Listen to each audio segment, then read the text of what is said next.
Hola amis, bienvenidos de vuelta al canal, espero que estén teniendo una semana maravillosa. Si eres nuevo por aquí, te sugiero muchísimo que te suscribas y actives las notificaciones para que no te pierdas ningún video. Además les tengo una playlist con una maratón de más de 80 casos misteriosos, así que se pueden ir poniendo al día en el canal. Los invito también a seguirme en mis redes sociales que aparecerán en este momento en pantalla. Dale me gusta y comenta este video, ya que eso me ayuda muchísimo para llegar a más personas. Sin nada más que decir, en este momento comenzaré con el caso de hoy.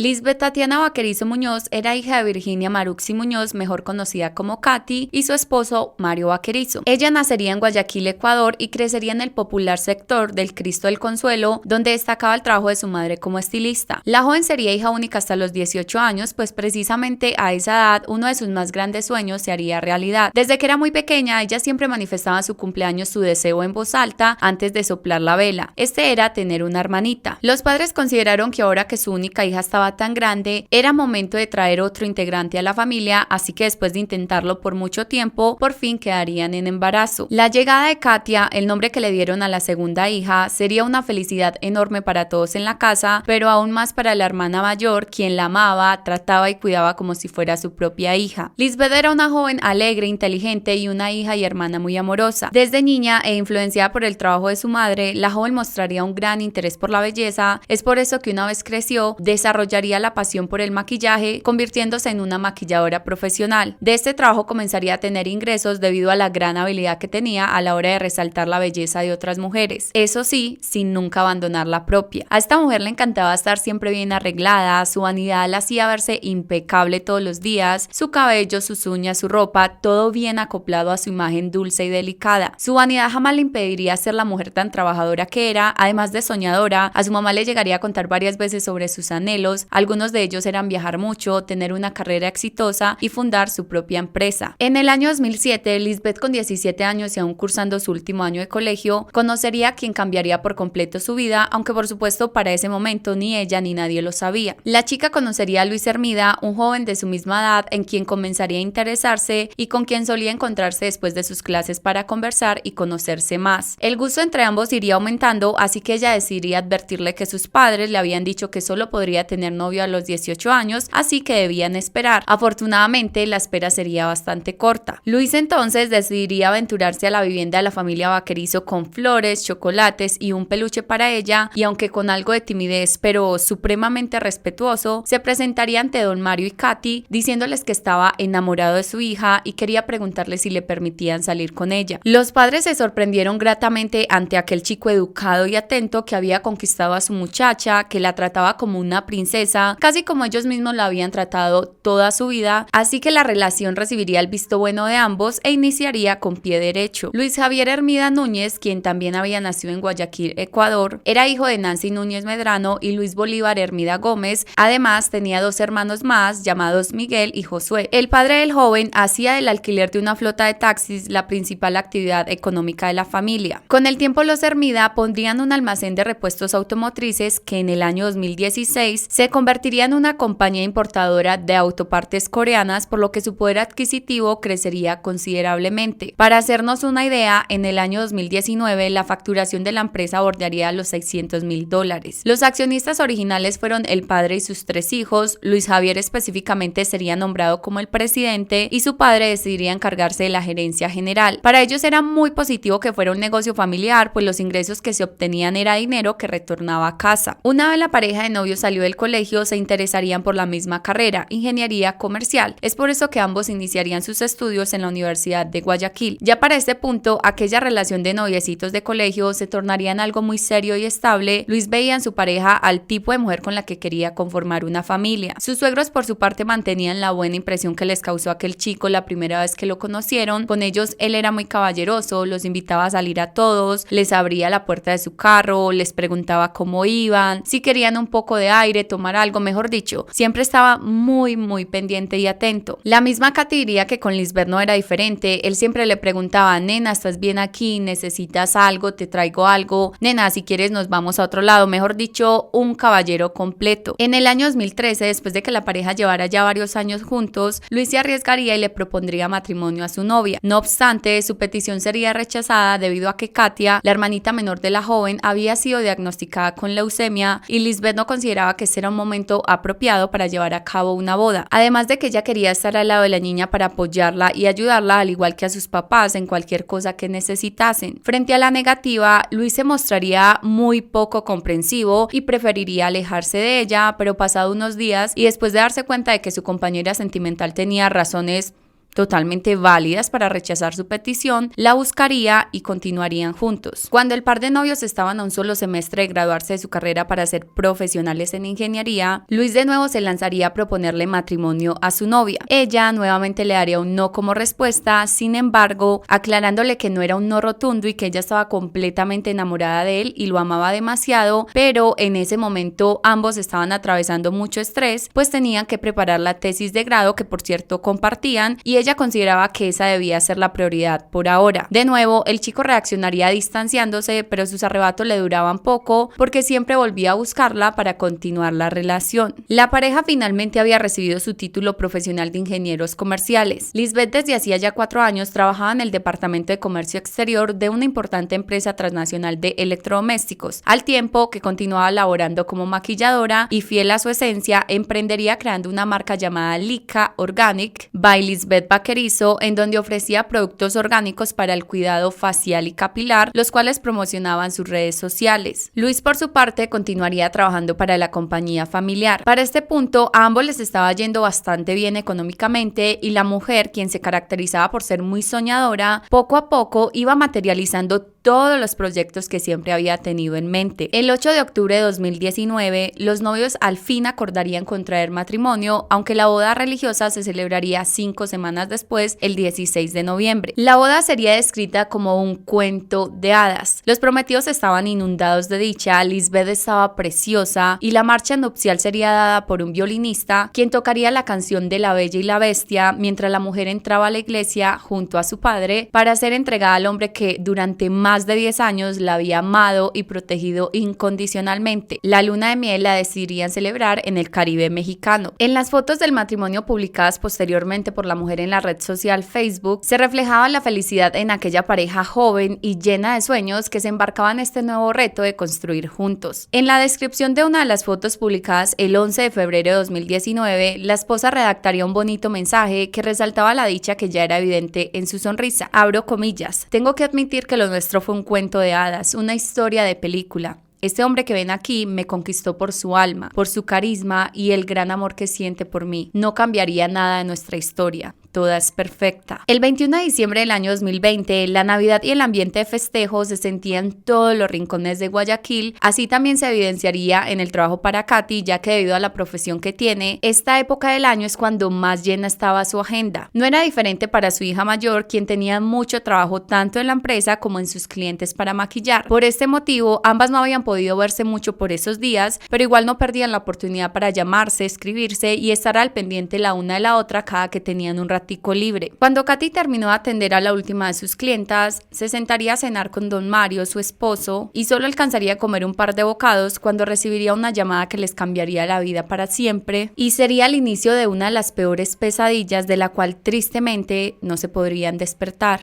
Al otro lado de la línea hablaba Luis Bolívar padre, su consuegro, para contarle que Lisbeth había tenido un accidente y que debía acercarse rápidamente a la casa de su hija. Inmediatamente Mario preguntaría que si habían llamado al 911. Él, por supuesto, ni siquiera pensando en lo peor y creyendo que si era solo un accidente, probablemente estaba con vida y necesitaba ayuda urgente. Sin embargo, el consuegro le respondería que no habían llamado a emergencias, ya que su hija estaba, abro comillas, muertita. Ante estas palabras, la sangre de ambos se papelería y salieron afanados en dirección a Puerto Azul, una urbanización privada de clase alta ubicada en vía a la costa donde vivía su hija y su nuero, y la cual quedaba a 30 minutos de su vivienda. Por la cabeza de la madre se pasaba una y otra vez su hija, la recordaba de pequeña con su alegría que inundaba todo el hogar, la recordaba llena de ilusiones. ¿Qué serían de esos sueños si Lisbeth no estaba para trabajar por ellos? Al mismo tiempo, estas imágenes iban acompañadas de interrogantes que se repetían incesablemente en su mente. Oraba para que su amada niña no estuviera muerta, sino inconsciente, pues ellos pensaban que el accidente que había mencionado Luis Bolívar era de tránsito, y en medio del shock y la prisa, ni preguntaron qué tipo de accidente había tenido. Siendo la madrugada del 22 de diciembre, alrededor de las 12:30 am, Katy y Mario llegarían angustiados a la casa de su hija, en donde encontrarían una escena devastadora. Lisbeth estaba tendida a un lado de las escaleras para ir al segundo piso, mientras que su esposo apoyaba su cabeza sobre la de ella llorando desconsolado. La madre de la mujer pegaría un grito desollador ante el dolor y el horror de lo que estaba presenciando. El peor temor que cualquier madre puede tener: ver a sus hijos morir. La chica vestía una camisa larga y un pantalón, tenía su cabello mojado y había un pequeño reguero de sangre alrededor de su cabeza. La familia de su pareja explicaba que ella aparentemente se había duchado y al salir del baño se resbalaría por las escaleras, recibiendo un golpe en su cráneo que le causaría la muerte. Además, ellos mismos ya se habían comunicado con la funeraria Santa Ana y había 3 empleados de esta presentes también en la escena, que eran el médico Richard Anzoátegui y sus sobrinos Andrés y Luis. En medio de la conmoción, la madre de la mujer quiso acercarse para abrazarla y justo ahí Luis levantaría su cabeza para apartarse un poco.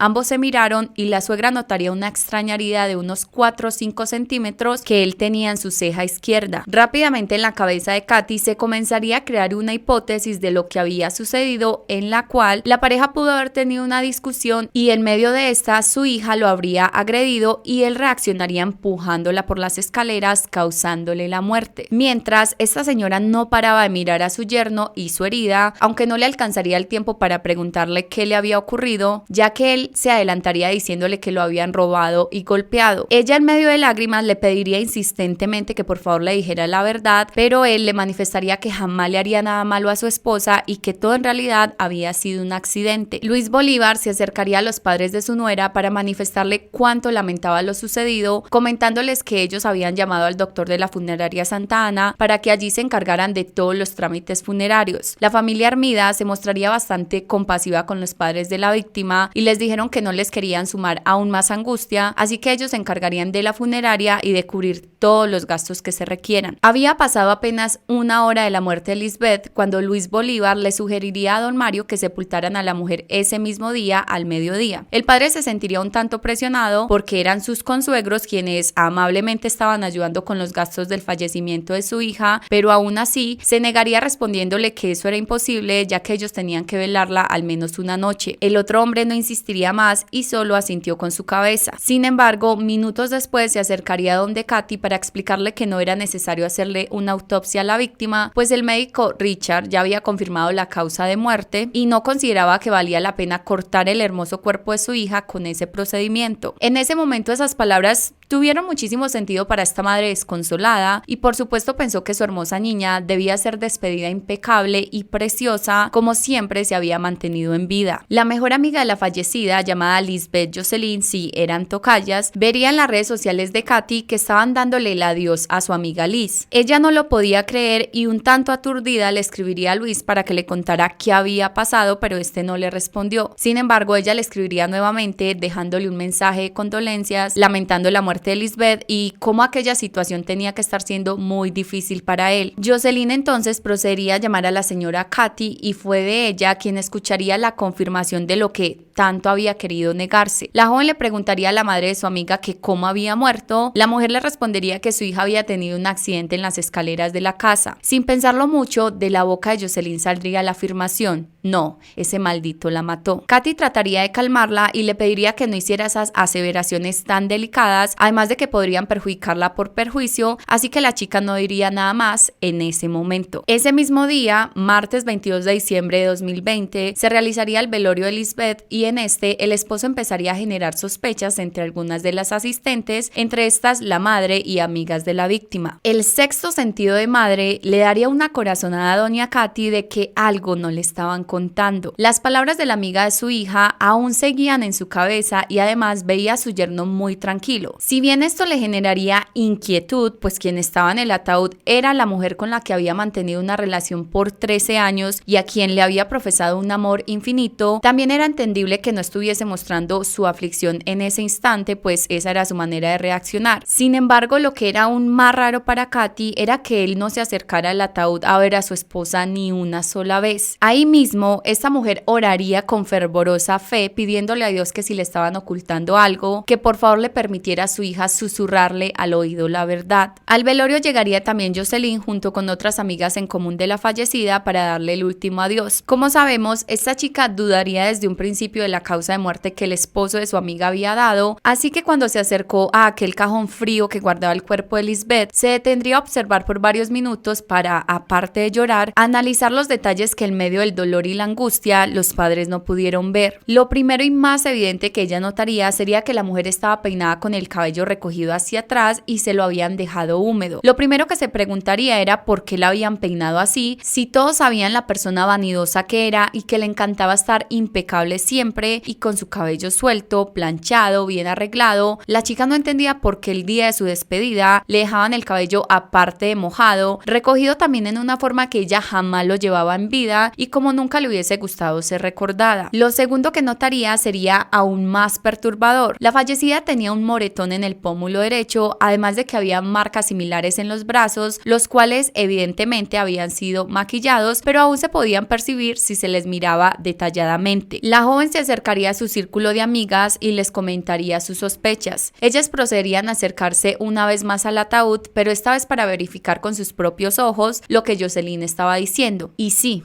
era cierto, ahí estaban las marcas. Frente a las dudas y los nuevos interrogantes que entre las chicas crecían, se crearía también un ambiente tenso, así que decidieron salir de la sala y alejarse un poco para poder hablar sin ser escuchadas. Don Mario se percataría de este actuar y se acercaría al círculo de amigas para preguntarles qué pasaba, pues las veía murmurando sin parar. Jocelyn lo miraría nerviosa diciéndole: Don Mario, hágale una autopsia a Lisbeth. Nosotras no creemos que esto fue un accidente. Aquellas palabras petrificarían al padre y solo pensaban que no podía ser posible, pues sabía que su yerno amaba tanto a su niña que sería incapaz de hacerle daño. Es por eso que le respondería a la amiga que su hija en realidad sí se había accidentado, además de que hacerle una autopsia sería muy costoso. Vale la pena aclarar que a pesar de que los padres no tenían los recursos para cubrir tal procedimiento, ellos realmente tampoco querían hacerlo, pues creían y confiaban completamente en la versión del esposo de su hija, por lo que veían innecesario tener que someter el cuerpo de la fallecida a ese análisis. La tensión aumentaría cuando Luis Bolívar se acerca a don Mario para entregarle el acta de función de Lisbeth, ya firmada por el médico experto en medicina legal Marlon Heras. Allí constaba que la causa de muerte de su hija era infarto, insuficiencia cardíaca, insuficiencia renal e hipertensión, y en la cual él debía firmar. Con sutileza, la mejor amiga de Lisbeth le dijo que no firmara, pues eso debía hacerlo era el esposo de la víctima, es decir, Luis Hermida. Para esta chica se despertaría aún más suspicacia al ver que el suegro de la fallecida era quien se estaba encargando de absolutamente todo con tanto afán. Sin embargo, don Mario preferiría ignorar el consejo de la joven y firmaría el documento, ya que para él ella estaba ensimismada en buscar culpables a causa del dolor, pero todo no había sido más que un suceso trágico. Las chicas entrarían a la sala nuevamente, esta vez para despedirse de los familiares de la difunta. Al aproximarse a Luis, todas notarían la herida en su ceja, aunque nadie cometería la imprudencia de preguntar nada, y sería el mismo quien al verlas mirándolo con escrutinio, les manifestaría que le habían robado en el suburbio cuando llevaba una plata para comprar un celular. Ellas se quedarían en silencio pensando en que era extraño que diera explicaciones sin que nadie le preguntara nada. Finalmente se acercaron a la señora Katy. Después de darle un abrazo y de dejarle un sentido pésame, una de las mujeres le diría en voz bajita que ojalá pudiera encontrarse con ellas el domingo porque había algo que querían comentarle. A diferencia del padre, esta mujer sí tenía dudas, así que apretaría el brazo de la joven y mirándola fijamente a los ojos le preguntaría: dime, ¿qué piensan que pasó? La amiga de inmediato respondería: creemos que Luis la mató. Además le advertiría sobre los moretones que su hija tenía. La madre correría a detallar a su niña y en efecto, ella también podría percatarse de esto y por fin las señales que tanto le había pedido a Dios serían mostradas. Jocelyn le contaría a doña Katy que Lisbeth era muy buena ocultando sus problemas, si bien su amiga siempre había sido muy reservada, con su vida familiar sí que era hermética, ni con su familia ni con sus cercanos hablaba sobre lo malo que le estaba pasando. La mejor amiga dice que comenzaría a notar que la felicidad con la que la chica había iniciado su vida de casada ya no estaba y sería solo hasta que se atrevería a indagar con insistencia que Lisbeth le contaría un poco de lo que vivía, diciéndole que después de haber contraído matrimonio, Luis había cambiado mucho y pasaría de ser un novio tierno, atento y especial a convertirse en un esposo celoso y controlador. En una ocasión, por ejemplo, su compañero sentimental le había pinchado las llantas de su auto para que no pudiera salir. En otra, le exigiría que le enviara la ubicación en tiempo real para confirmar que estaba donde ella le había dicho que estaría, entre otras situaciones similares por las que pasaba todos los días. Lisbeth siempre había sido una persona muy independiente, profesional, trabajadora y emprendedora, así que teniendo una pareja que la limitara tanto a lo que él quería, la relación comenzaría a deteriorarse. Una vez la mujer se había sincerado con su mejor amiga y había encontrado en ella a alguien para desahogarse, le continuaría contando que en otra oportunidad, en medio de una discusión bastante acalorada entre su esposo y ella, él se había pasado cuando mientras ella se arrodillaba para amarrarse los zapatos, él la empujaría haciéndola caer y recibiendo un fuerte impacto en la cabeza. Furiosa, se levantaría y empezaría a hacer su maleta para irse. Según le dijo a Jocelyn, estaba pensando ya en dejarlo de una vez y por todas. Sin embargo, el esposo se pondría como loco y comenzaría a llorarle pidiéndole que lo disculpara. Ella aún seguía decidida a irse, así que él correría a esconder las llaves de su carro, de su casa y su billetera, impidiéndole irse en ese momento. El 9 de octubre de 2020 sería la última vez que el par de amigas se vieron. Jocelyn ya tenía un mal sabor de boca respecto a Luis como persona y aunque no conocía los detalles exactos de lo que le hacía a Lisbeth, sí era muy consciente de que algo no andaba bien. Ese día, estando frente a frente, la chica le preguntaría a su amiga que cómo iban las cosas con su esposo. Ante esto, la mujer respondería que Luis le estaba hablando últimamente demasiado mal. Jocelyn le diría que mal cómo. Lisbeth entonces le respondería, abro comillas, no sé, él no era así, cambió totalmente. El otro día también me dijo que el día que lo deje, ese día se muere.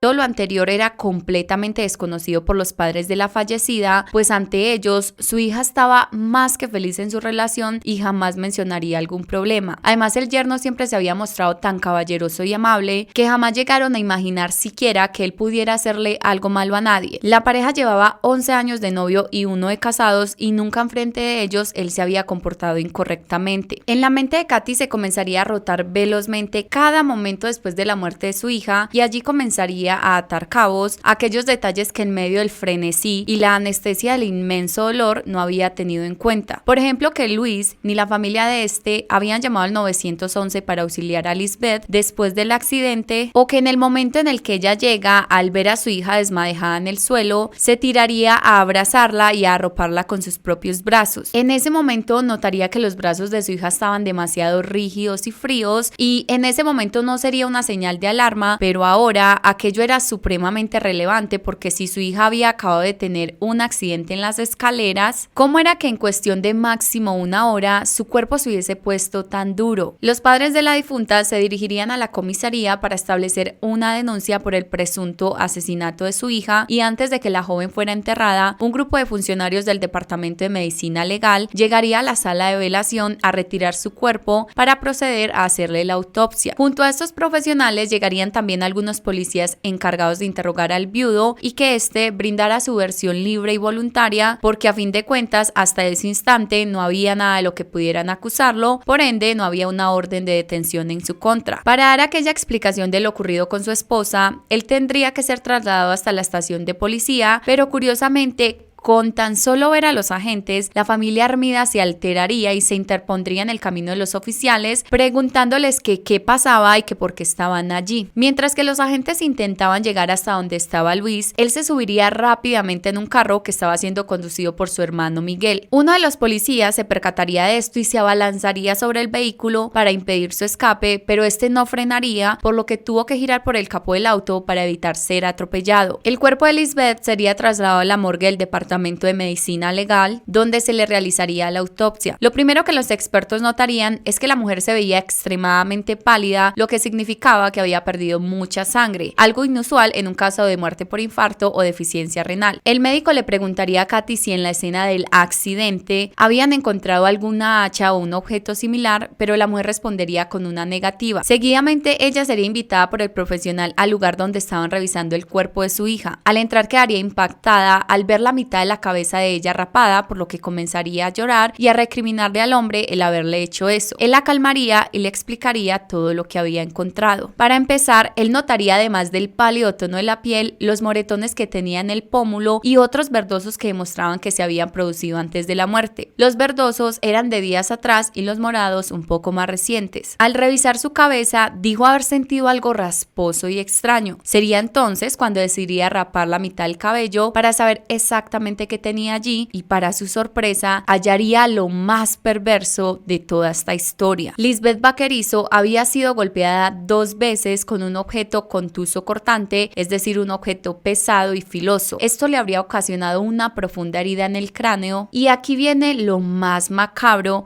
porque para cerrarle o sellarle esta herida se había usado brujita, que es como se le llama en Ecuador a los pegamentos súper fuertes y permanentes que se usan para pegar algunas superficies. En Colombia, por ejemplo, se les conoce como pega loca. Sobre este horroroso descubrimiento, doña Katy quedaría atónita. En medio del llanto le explicaría al médico que su hija probablemente tenía ese fuerte golpe producto de la caída. Ella no quería creer que Luis se hubiese atrevido a dañar a su niña. El profesional le señalaría que no había forma de que esa herida hubiese sido producida por una caída, y que según la ciencia que estudió, la versión del accidente no concordaba con lo que él veía, y de hecho parecía que ella había sufrido una muerte violenta hacía más horas de las que se había reportado, dando un aproximado de unas 40 horas, dando a entender que había muerto la tarde del 21 de diciembre. El cuerpo y el cabello de la víctima habían sido cuidadosamente lavados para quitar toda la sangre que se había regado al ser golpeada. Sin embargo, el profesional había logrado obtener algunas muestras de sangre en las puntas del cabello que confirmaban su hipótesis, además de otras evidencias en las uñas de las que hablaremos más adelante. Mientras esta madre tenía que lidiar con esta difícil situación, su esposo se había ido junto a unos peritos a resguardar la casa de la familia Hermida en Puerto Azul, que ahora se convertía en la escena de un terrible crimen. Al ingresar a la vivienda se realizarían pruebas de luminol con las que se evidenciaría que la víctima no había muerto al pie de la escalera, sino que el crimen se había perpetrado cerca de la cocina, pues allí es donde este compuesto químico alumbraría de color azul una gran cantidad de sangre que por supuesto ya había sido limpiada. En la sala de estar también se había hallado una gran cantidad de rastros de sangre, por lo que se presume que el cuerpo habría sido lavado en ese espacio y posteriormente acomodado bajo la escalera para aparentar una caída. La madre de Lisbeth recordaría que alrededor de la cabeza de su hija había sangre, pero también en uno de sus brazos, como si se le hubiese regado encima, y si la muerte hubiese sido producto de la caída, esta posiblemente hubiera estado en el suelo. Pese a que se determinó al día siguiente de la muerte de Lisbeth que había sido víctima de asesinato, el fiscal del caso, del cual ya varias personas se habían quejado acusándolo de corrupto, aparentemente daría la razón a todos estos rumores cuando tardó más de 7 días en dar la orden de detención contra el principal sospechoso y esposo de la víctima, quien además desde el día del velorio se encontraba prófugo de la justicia junto con su hermano Miguel, quien era acusado de encubrir el crimen y ayudarlo en su fuga. El 29 de diciembre de 2020, 6 días después de la autopsia que revelaba la muerte violenta de la joven, la fiscalía ordenaría la captura de Luis, pero ya era demasiado tarde, pues ese mismo día él huiría del país, y esto no había sido una coincidencia. Su familia y él se habían enterado desde antes de este hecho, ya que alguien les había filtrado esta información. Según el registro migratorio, el hombre habría viajado a Colombia y a partir de ese momento su paradero sería desconocido.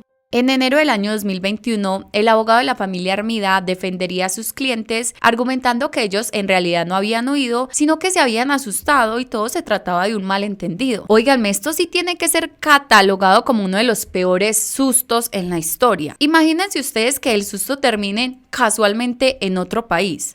Eso sí que da susto. O bueno, si es alguien que le gusta mucho viajar, ya sabe que cada vez que se quiere ir de vacaciones se asusta y ya, súper fácil, servicio 10 de 10. Miguel manifestaría a través de su abogado que esa tarde de la velación de su cuñada, su hermano le había pedido que lo llevara a la farmacia. Cuando él pasó a recogerlo, vio a unas personas vestidas de civil que se le acercaban al vehículo por lado y lado, mientras que uno de estos se abalanzaría sobre el automóvil. Ante el susto, Miguel aceleraría y se retiraría del lugar, pues, según su versión, esas personas jamás se identificaron como policías y pensó que debía cuidar la integridad de su hermano. Adicionalmente, el defensor de estos dos hombres aseguraría que Luis no había estado en su casa la tarde del 21 de diciembre de 2020, pues había estado todo el día en el negocio familiar, por lo que no podría ser él quien asesinó a su esposa debido a que solo había llegado en la noche y sería cuando la encontraría tirada al pie de las escaleras. Sin embargo, las imágenes de las cámaras de seguridad de la urbanización revelarían todo lo contrario. Alrededor de las 3 p.m., a la vivienda de la víctima llegaría una moto con dos sujetos. Uno de ellos ingresaría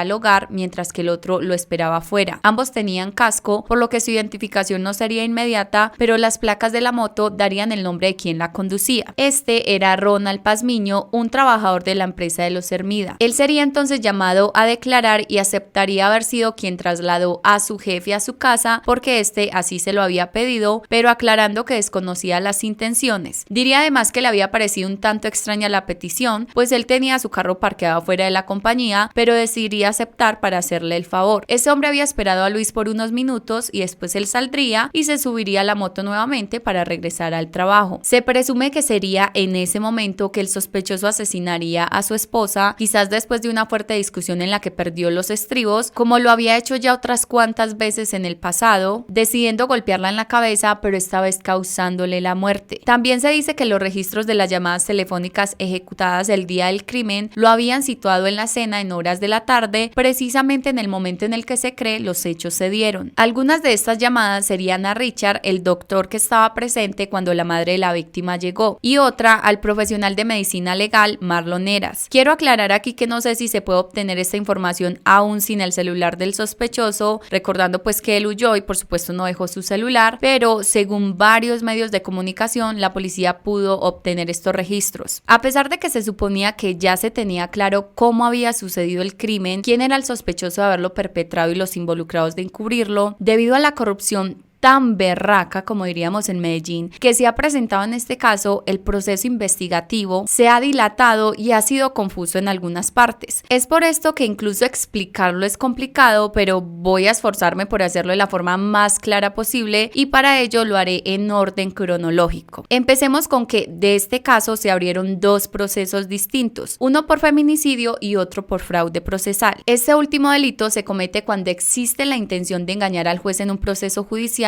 Por ejemplo, se ocultan pruebas o se cambia el estado de las cosas en una investigación. Ahora, de feminicidio se señalaría a 7 personas. Primero, Luis Hermida, esposo de Lisbeth, por ser sospechoso de ser el autor del crimen. Segundo, Miguel Hermida, cuñado de la víctima, por cómplice de encubrimiento. Tercero, Luis Bolívar Hermida y su esposa Nancy, por cómplices de encubrimiento. Quinto, Richard, por encubrimiento. Sexto, Marlon Heras, por encubrimiento también, al firmar el acta de defunción poniendo como causa de muerte infarto. Séptimo, Ronald Pazmiño, por encubrimiento, pues se cree que él llevaría a Luis hasta la casa de la víctima y lo esperaría hasta que concluyera el delito. De fraude procesal se señalaría también a estas 7 personas, además de que ahora se sumaba otra persona más. El 8 de enero de 2021, Marlon se presentaría ante la Policía Judicial de forma voluntaria a rendir declaración. En su versión había ciertas afirmaciones confusas, por lo que ese mismo día el fiscal solicitaría una orden de detención en su contra y una jueza le dictaría prisión preventiva por el presunto delito de feminicidio actuando como cómplice. Este hombre alegaba su inocencia y gracias a un examen grafológico, el cual se hace para determinar si la letra o firma pertenecen realmente a la persona que se acusa, mediante este procedimiento se lograría determinar que no había sido él quien había firmado dicha acta y que en realidad había sido su hermano Ronald Heras, por lo que este último quedaría incluido en este caso acusado de fraude procesal. Marlon sería dejado dejado en libertad después de estar encerrado casi 3 meses en prisión. No obstante, no quedaban libres de sospechas y ambos continuarían relacionados al caso y no se les permitía salir del país, además de que debían usar dispositivos de vigilancia electrónica. Lamentablemente, todo esto solo lo cumpliría Marlon, pues cuando se demostró su inocencia, Ronald escaparía al igual que Luis y Miguel. Mejor dicho, con esos hermanos, ¿para qué enemigos? Los videos de las cámaras de seguridad de la empresa de la familia Armida también serían revisados y en estos se evidenciaría que los padres del viudo estuvieron allí todo el día. Por eso no se les procesaría como cómplices del asesinato, sino solo por fraude procesal al intentar proteger a su hijo, encubriéndolo de un crimen atroz. El 12 de enero de 2021, los suegros de Lisbeth debían presentarse ante la fiscalía para brindar su versión de los hechos, pero ante esta cita solo llegaría Nancy, pues resulta que su esposo también huiría antes de que se tomaran las medidas cautelares en su contra. Una vez la mujer iba a comenzar a hablar, supuestamente se recibiría una alerta de bomba en el edificio, por lo que todos debieron evacuar y este proceso se tuvo que suspender hasta que se descartara la amenaza. Josué, el tercer hijo de los Hermida, no sería señalado de nada, puesto que no había pruebas que lo incriminaran con los hechos ni con el encubrimiento de los mismos. Aprovechando eso, sus padres pasarían todos sus bienes a su nombre, de tal forma que ninguno les pudiera ser incautado, convirtiéndose en el socio mayoritario de la empresa y quedando al frente de esta. ¿Se acuerdan de aquel médico forense que dijo haber encontrado evidencia en los extremos de las uñas de Lisbeth? Bueno, pues resulta que allí se hallaría una prueba de ADN muy interesante. Resulta que la familia Armida, en pro de rechazar todas las acusaciones que los padres de Lisbeth hacían en los medios de comunicación hacia Luis, ellos aceptarían dar muestras de sangre para que fueran descartados como sospechosos del crimen y que al mismo tiempo se descartara a sus hijos que todavía estaban prófugos. Los resultados de estos análisis darían 99% negativo con ellos, sin embargo, se descubriría que sí pertenecía a un familiar directo de la madre, específicamente un hijo. En efecto, este no era Josué porque él también había accedido a que se le realizaran las mismas pruebas, así que solo quedaban dos opciones: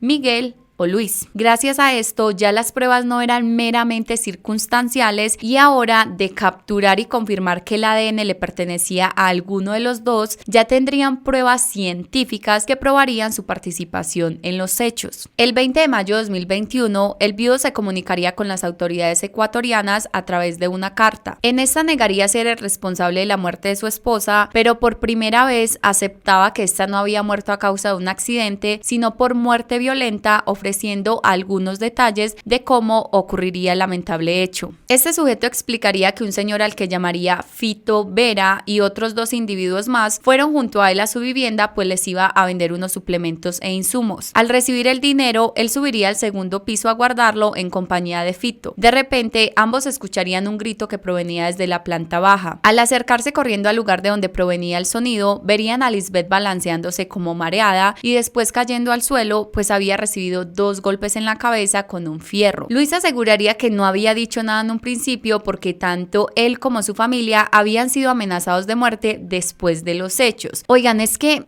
este caso de verdad está lleno de muchas irregularidades. Pónganle atención a la bomba que les voy a soltar. Resulta que Richard, el supuesto médico que estaba en la escena del crimen cuando Katy llegó y que además determinó la causa de muerte, no era un médico, sino que se había hecho pasar por uno y su profesión era en realidad maquillador y formalizador de cadáveres. Se pudo comprobar que de él sería la grandiosa idea de pegar el cráneo de la víctima con pegamento permanente y de esconder las heridas. Al ser interrogado, admitiría que había sido contratado para engañar a los padres de Lisbeth y convencerlos de que no era necesario realizar una autopsia. Además, este sujeto también contaría que el cuerpo de la mujer no había sido llevado en ningún momento a un funerario y que él mismo lo había lavado en una calle para que después se le metiera en el ataúd. El 18 de febrero de 2021, un juez dictaría prisión preventiva en contra de este hombre y 4 meses después sería sentenciado a 5 miserables meses de privación de la libertad por el delito de fraude procesal y también debía pagarle $5,000 a la familia de la víctima. Para cuando esta condena se determinó, él ya prácticamente había cumplido el tiempo encerrado que se le había condenado, así que el chiste se cuenta solo. Contra Ronald Pazmiño, al parecer no se levantaría ninguna orden. Supongo que esto es debido a que al final no se pudo confirmar que él tuviera de verdad conocimiento sobre las intenciones de su jefe a la hora de trasladarlo a su casa en Puerto Azul. La señora Katy y don Mario, quienes nunca han parado de luchar por recibir la justicia justicia que Lisbeth se merece, harían un reclamo público diciendo que cuánto les costaba la justicia para su hija. Eso como una indirecta para el cuestionable trabajo que realizó la fiscalía en este caso, además de que el mismo fiscal le manifestaría en una ocasión a esta madre cuando le pedía celeridad en el proceso, que ella muy bien sabía que ellos, o sea los Hermida, tenían plata y con esa plata podían hacer lo que ellos querían. Es por esto que aquel reclamo causaría mucho revuelo debido a que era un secreto a voces que la justicia solo se manifestaba cuando los acusados no tenían dinero o cómo defenderse, y tristemente para esta familia ese no era el caso de los Hermida. A pesar de la presión que dichas palabras generaron, no hubo muchos avances en el procedimiento, pero al menos y después de mucha insistencia, aquel fiscal sería retirado del cargo. Desde el 12 de agosto de ese mismo año se han convocado un total de 5 audiencias, de las cuales solo una se realizó y las demás fueron suspendidas. Como que a uno de los jueces le asignaron 2 a la misma hora, y algo parecido ocurriría con la nueva fiscal del caso. Una tercera audiencia sería suspendida porque el abogado de la acusada Nancy se iba de vacaciones, y en una cuarta vez la defensa de Marlon alegaría una calamidad doméstica. Impotente frente a tanta ineptitud, Katy señalaría en un medio de comunicación, abro comillas, sentimos que es una burla para la memoria de nuestra hija. Hemos gritado justicia y hasta ahora no la hemos visto. El 23 de agosto de 2021, una juez solicitaría difusión roja a la Interpol para que Luis Hermida fuera capturado. Sin embargo, días después, un funcionario, aparentemente por accidente, revelaría frente a los abogados del prófugo de la justicia que este ya había sido localizado y que se procedería a detenerlo. Obviamente el sospechoso de inmediato escaparía nuevamente. Lo último que ha ocurrido en este caso se daría precisamente el 21 de junio de este mismo año, cuando un tribunal declararía culpable de fraude procesal a Nancy, sentenciándola a 3 años privada de su libertad. La misma condena sería aplicada al médico quien intentó ocultar el asesinato de la víctima y hacerlo pasar por un accidente. Al día de hoy, la familia de Lisbeth Vaquerizo continúa a la espera de la captura de su ex yerno para que el caso pase a la etapa probatoria de juicio, ya que este delito no puede ser juzgado en ausencia del procesado. Hasta el día de hoy, el presunto feminicida se encuentra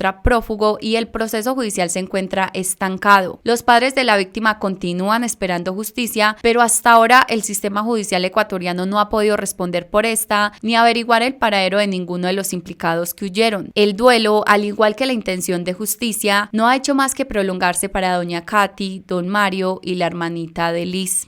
Bueno, eso sería todo por el día de hoy. Espero que la narración haya sido de su agrado. Muchas gracias por escucharme. No me queda mucho más para decir, así que nos vemos en una próxima oportunidad. No sin antes recordarles que se cuiden mucho, por favor. En serio. Chao.